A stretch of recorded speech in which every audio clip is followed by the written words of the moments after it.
Sois le bienvenu. On se retrouve aujourd'hui pour une vidéo où je vais te parler du discriminant d'un polynôme du troisième degré. Alors on va l'apercevoir qu'en esquisse, mais l'idée, c'est de déterminer une condition nécessaire et suffisante pour que un polynôme de degré 3 qui s'écrit comme ceci admette une racine multiple, où P et Q sont deux réels. Alors je vais expliquer déjà ce que ça veut dire, admettre une racine multiple. Dire que P admet une racine multiple, ça revient exactement à dire que P et P' possèdent une racine commune. Alors la méthode 1, c'est à l'ancienne, à l'instar de la première vidéo de la série La Potion. Puisqu'en fait je me dis que les racines de P', je les connais, puisque c'est un polynôme de degré 2. Et donc je vais foncer comme un taureau sur la première idée que j'ai aperçue. Alors je vais distinguer trois cas, parce que les racines de P', il va falloir que je distingue trois cas. Premièrement, si P est strictement positif, eh bien P' ne possède aucune racine réelle. Alors on peut y aller avec un grand discriminant, mais on peut aussi voir que dans ce cas-là, s'il y avait une racine réelle, eh bien 3x² plus P ne pourrait pas être nul puisque c'est la somme de deux termes positifs, où P est strictement positif. Et donc P ne possède pas de racine multiple. Dans le deuxième cas, si P égale 0, eh bien le polynôme P', qui s'écrit 3x², possède 0 comme racine réelle. Et 0 ça va aussi être une racine de P, qui s'écrit x³ plus Q, si et seulement si Q égale 0. Et en fait, dans ce cas-là, on peut vérifier que 0 c'est une racine triple de P, qui s'écrit x³.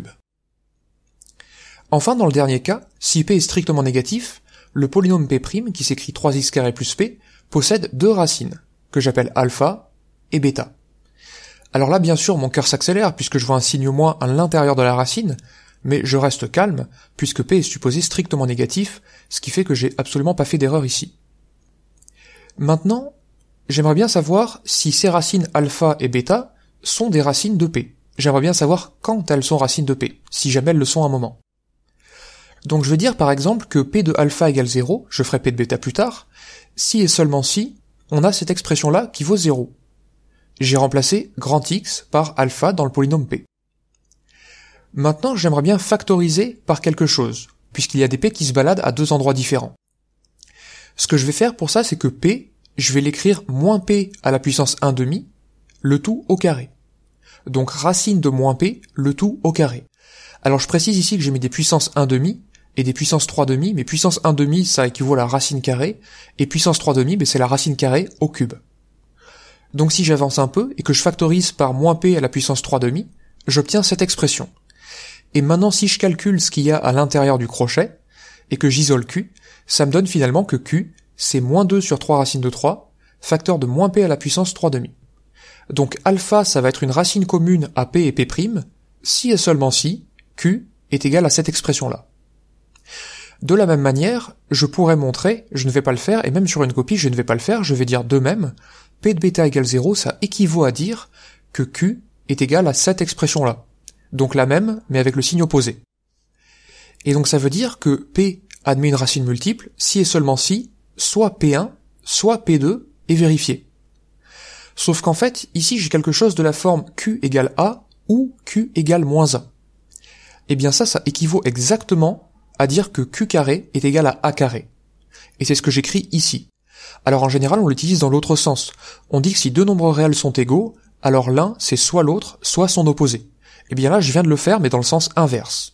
Et donc si je fais tout passer d'un côté et que je multiplie tout par 27, ça me donne finalement que 4p³ plus 27q² est égal à 0. Alors attention ici parce que ça, c'est dans le cas où P est strictement négatif. Donc il faudrait que je conclue suite à cette disjonction de cas. Ma condition nécessaire et suffisante, ça serait que soit P égale 0 et Q égale 0, soit P est strictement négatif et la relation que j'ai encadrée ici. En fait je pourrais rassembler ces deux conditions, mais je le ferai un peu plus tard. Alors maintenant je vais effacer tout ça, puisque s'il y a une méthode 1, il y a aussi une méthode 2. Et cette méthode 2, tout comme dans la première vidéo, ça va être des mots pour penser. Parce qu'ici, comme tu le vois, j'ai sauté sur la première idée qui me venait en tête. Je me suis dit que P et P' devaient avoir une racine commune, j'ai vu que je pouvais calculer les racines de P', et j'ai bourriné, et j'ai fait une disjonction de cas. En fait, c'est pas nécessaire, et je peux réfléchir d'une autre manière en y pensant un peu. Ici, mon attention va se porter sur le fait de posséder une racine commune. En fait, je me fiche de l'expression de P et P'. Je me demande qu'est-ce que ça veut dire de posséder une racine commune. Eh bien en fait, si je note alpha cette racine commune, ça veut exactement dire que x moins alpha divise à la fois p et p'. Donc ça veut dire que x moins alpha, c'est un facteur commun à p et p'. Mais là je pense à plein de choses maintenant, parce que facteur commun, ça me fait penser par exemple au PGCD de deux polynômes, ça me fait penser à l'algorithme d'Euclide, ça me fait penser en tout cas à la division euclidienne. Donc je me propose de procéder à une division euclidienne, et on verra l'intérêt que ça va avoir. Alors si je réalise la division euclidienne de p par p', eh bien ça me donne que mon polynôme p, c'est p' fois 1/3 de x plus le reste qui s'écrit 2p sur 3 x plus q. Alors il faudrait ici introduire mes variables proprement, mais j'ai une relation du type p est égal à p' fois q plus r. Et c'est une division euclidienne que j'ai faite ici. Alors maintenant si j'appelle h le fait que mon polynôme admette une racine multiple, eh bien on vérifie que h, ça équivaut exactement à dire que p' et r possèdent une racine commune. Pourquoi ? Eh bien on peut le démontrer brièvement par deux implications. Si p et p' possèdent une racine commune, que j'appelle alpha, eh bien si j'évalue la relation p est égale à p' fois q plus r en alpha, ça me donne que r de alpha égale 0. Donc que p' et r ont alpha comme racine commune.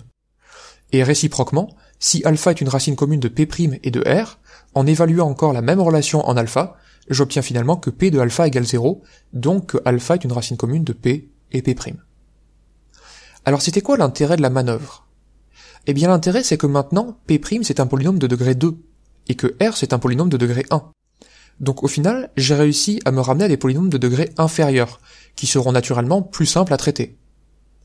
Alors je peux me dire, là c'est une idée qui marche, je vais la pousser jusqu'au bout, je vais recommencer et faire encore une division euclidienne de p' par r, sur le même modèle. Alors pour faire ça, je vais mettre à part le cas où p égale 0, qu'on traite très facilement comme tout à l'heure, et si p est différent de 0, la division euclidienne ça donne ceci. Alors comme tu peux le voir, c'est assez chargé comme calcul, mais ça reste du domaine du faisable. Et donc le reste de cette division euclidienne, ça donne p plus 27q² sur 4p³. Alors ça, je vais l'appeler petit delta, et je vais dire que h équivaut au fait que r et delta possèdent une racine commune. Alors là, c'est exactement le même raisonnement qu'on a fait sur le tableau de gauche pour démontrer l'équivalence que j'ai appelée ici étoile.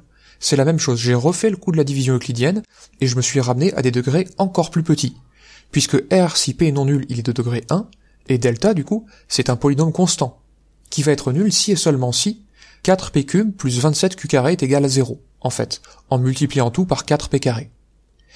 Et je vais dire que du coup, r et delta possèdent une racine commune, si et seulement si delta est le polynôme nul, puisque dans ce cas-là, en fait, la racine de r, qui est un polynôme de degré 1, donc il y a bien une racine, la racine de r, c'est bien une racine de delta. Donc je peux remonter toute la chaîne d'équivalence et démontrer du coup que p admet une racine multiple. Alors si je conclus pour ce cas-là, eh bien, je pourrais dire que h équivaut au fait que p égale 0 et q égale 0, que je démontrerai à part, peut-être de la même manière que tout à l'heure, ou alors que p est non nul et que 4p³ plus 27q², ça fait 0. Alors, est-ce qu'on a vraiment gagné quelque chose ?